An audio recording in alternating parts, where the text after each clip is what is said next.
Magandang araw mga kaibigan. Bigyan natin ng reaction, opinion itong post ang balita ngayon. Title, Trillanes, umaming mas nakakatakot umano si BP Sara kaysa kay FPRRD.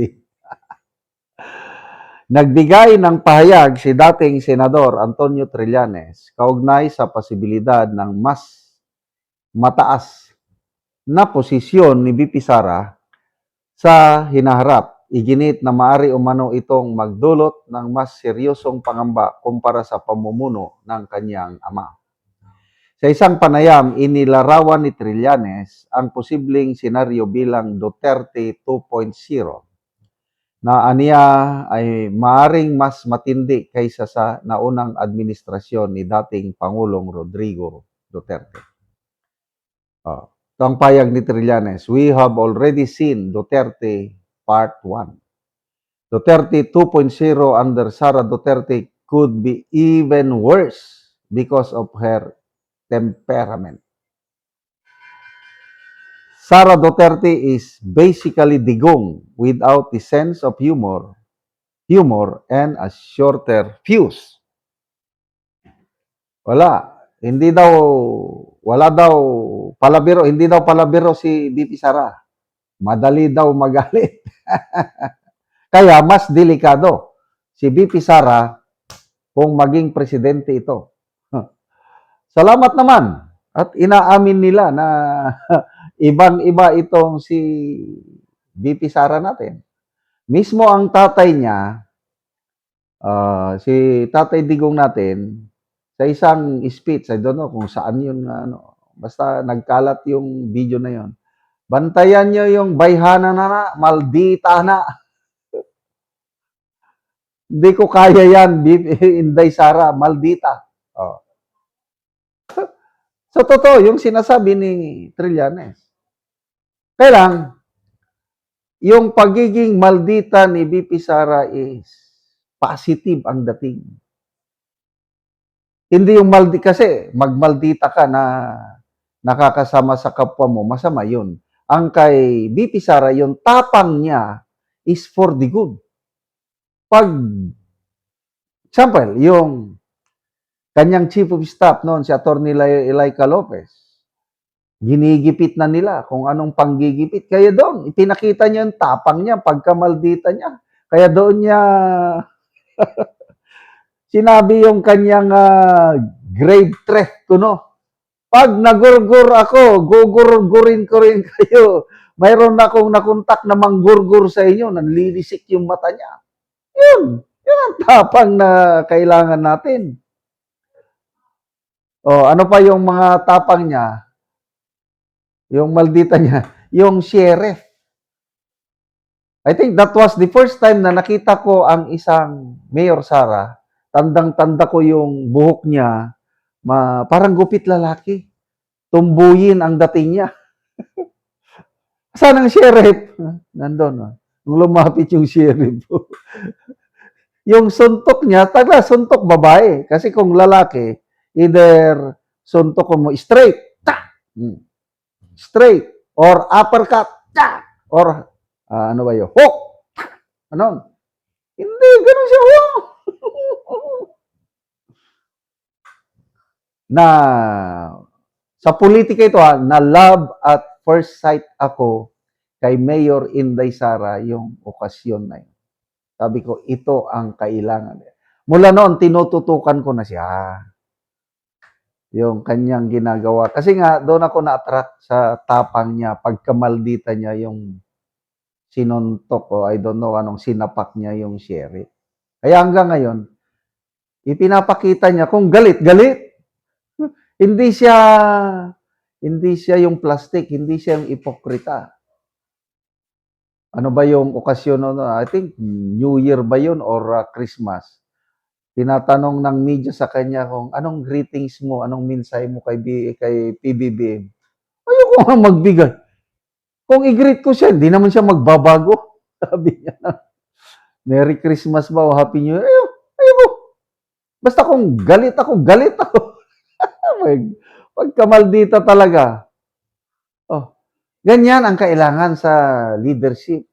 ibalanse mo ang tapang at bait.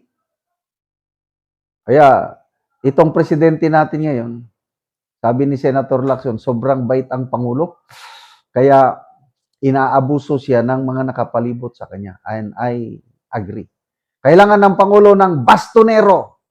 Ano yung bastonero? Term namin yan sa men and women in uniform. Yung bastonero, yung kinakatakutan. Sa amin sa Army, sa company level, yung first sergeant. Pag nagpito ang first sergeant, nako, anong trainee pa ko, ROTC. Training namin. First sergeant, manglikmot. Hindi ko makalimutan eh. First sergeant, manglikmot. Pagpito niya talagang takbo. Kasi pag malate kami o ano, talagang kawawa kami. Ayun ang bastonero. So, sa Administrasyong Marcos, sino yung bastonero na kinakatakutan? Wala. Hindi katulad kay Tatay Digong, siya mismo bastonero. Kinakatakutan. But, minamahal. Si VP Sara, ganyan din.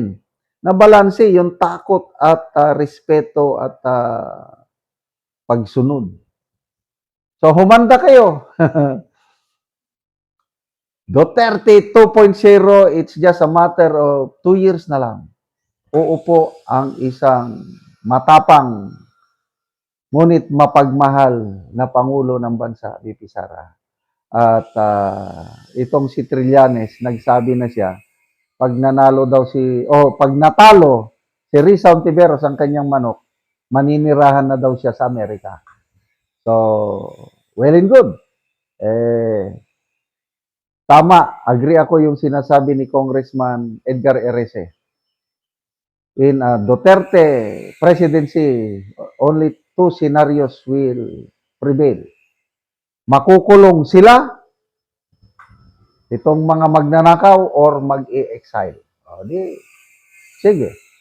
Ihanda ang inyong mga dual citizenship, dual passport, para doon na kayo manirahan pag umupo si VP Sara Duterte. Salamat mga kaibigan sa inyong pagsubaybay sa channel na ito. Nakakatulong kayo ng malaki sa tribong Talandig ng Bukidnon dahil ang income natin sa channel na ito is pantulong po sa tribo. Namimigay tayo ng libreng yero at pako para makapagpatayo sila ng mas maayos na tirahan. Panoorin niyo ang video na ito. Una ni ang mga yero nga ipanghatag sa mga tao. So, yan lang gibutang. So, kay ulan man, ugma ni ibahin-bahin sa mga tao nga nagpatindog og balay. So, lansang, pako, plinsen, yero, kompleto gyud ang ipanghatag sa mga tao nga nagkalisod. So, bahala gyud nagaulan, tabang gyud sila.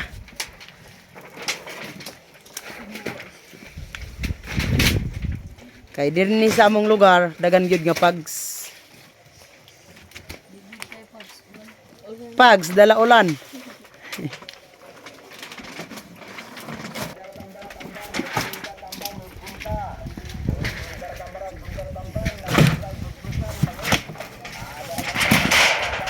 $390 kayero.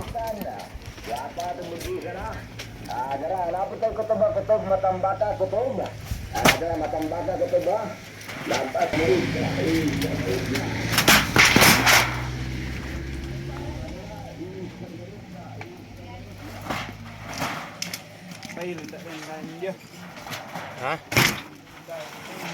Pang tabang sa mga tao.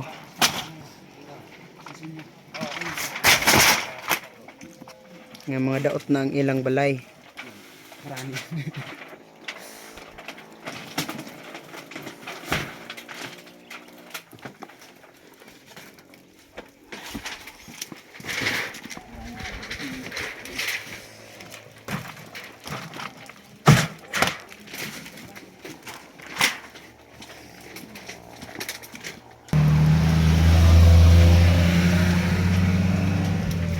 Karon, salamat kayo sa Ginoo o sa nagsuporta sa pagtabang sa iro, labi na sa mga tao nga nagkalisod.